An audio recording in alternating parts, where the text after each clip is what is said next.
Cela ne vous a pas échappé, depuis que Twitter a décidé de bloquer le compte de Donald Trump, tout le monde s'est rendu compte que les réseaux sociaux avaient un pouvoir de vie ou de mort sur toute une communauté, ici plus de 89 millions de personnes.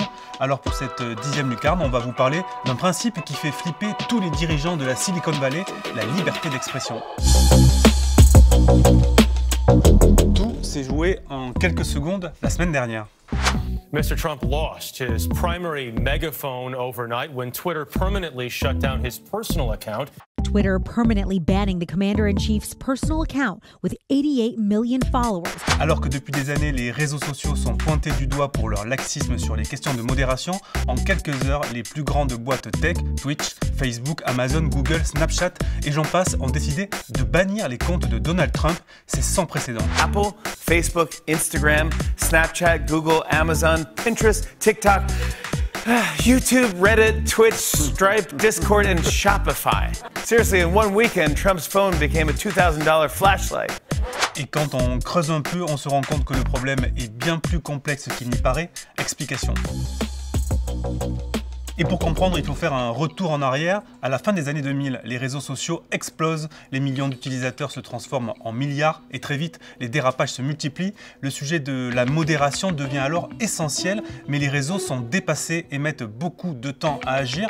Pourquoi? Déjà, il faut le savoir, ils sont dans leur bon droit. Facebook et Twitter se sont toujours considérés comme des hébergeurs de contenu et non des éditeurs. C'est à ce titre qu'ils refusent de censurer les dirigeants politiques.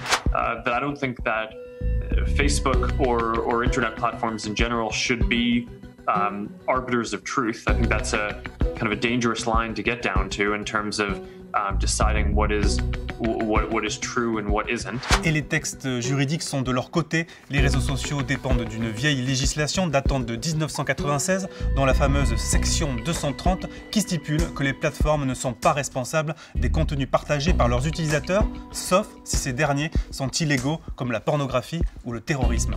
Pour tout le reste, les GAFA, en tant qu'entreprises privées, ont le droit de créer leurs propres conditions de modération.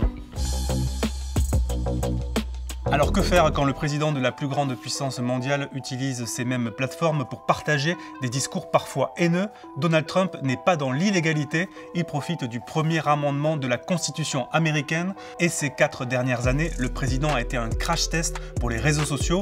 Quand elles modèrent, les plateformes sont accusées de censure et quand elles ne font rien, on leur reproche d'être trop laxistes. Un entre-deux qui a duré pendant des années et qui a d'ailleurs donné ce genre de moment au Congrès américain. So you won't take down lies or you will take down lies? I think it's just a pretty simple yes or no. Congresswoman, I'm not talking about spin. I'm talking about actual yes, in most cases, disinformation. in a democracy, Okay. I believe that people should be able to see for themselves what politicians that they may or may not vote for So are you saying, won't and take judge them their down. character for themselves. So you won't take, you may flag that it's wrong, but you won't take it down. Congresswoman, it depends on the context that it shows up, organic post, ads. Et si on dézoome un petit peu, le problème est mondial et ne concerne pas seulement les tweets de Donald Trump. En 2019, le magazine Vanity Fair avait publié une enquête sur l'enfer de la modération chez Facebook. Par exemple, la négation de l'Holocauste est interdite en France et en Allemagne, mais autorisée en Turquie et au Pakistan. Autre exemple, le terme niga n'a pas la même signification aux États-Unis et en Afrique. Dans le premier cas, il est perçu comme hyper grossier, voire raciste, quand dans le deuxième cas, il est utilisé dans le langage courant. Et pour tenter de régler ces litiges, Facebook a eu une idée, fin 2019, créer une sorte de cour suprême chargée de trancher quand il y a un désaccord sur la suppression d'un contenu. This panel is going to hear its first cases next year. It's going to consist of at least 11 members, but no more than 40.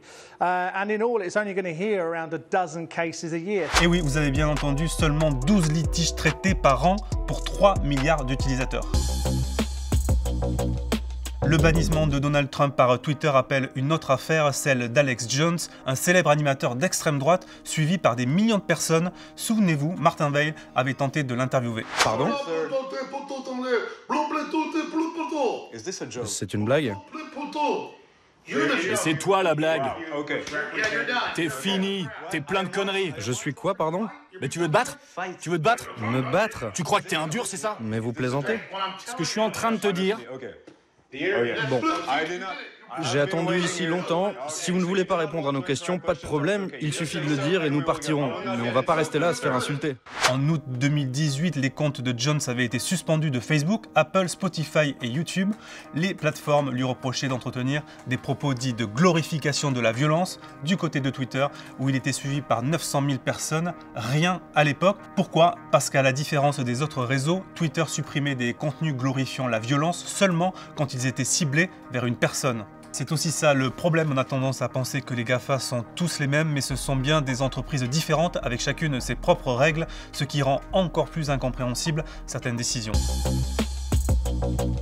Conclusion, ce qui se passe aujourd'hui avec Donald Trump de façon aussi coordonnée est donc bel et bien historique. Aux États-Unis, le débat fait rage depuis plusieurs jours. Pour beaucoup, Twitter a attendu trop tard avant de museler Donald Trump. D'ailleurs, Jack Dorsey, le fondateur de Twitter, a lui-même affirmé qu'il n'était pas à l'aise avec cette décision. Écoutez-le.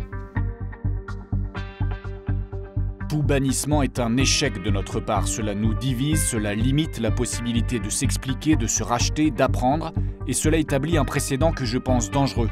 Le pouvoir qu'un individu ou une entreprise a sur une partie de la conversation publique mondiale.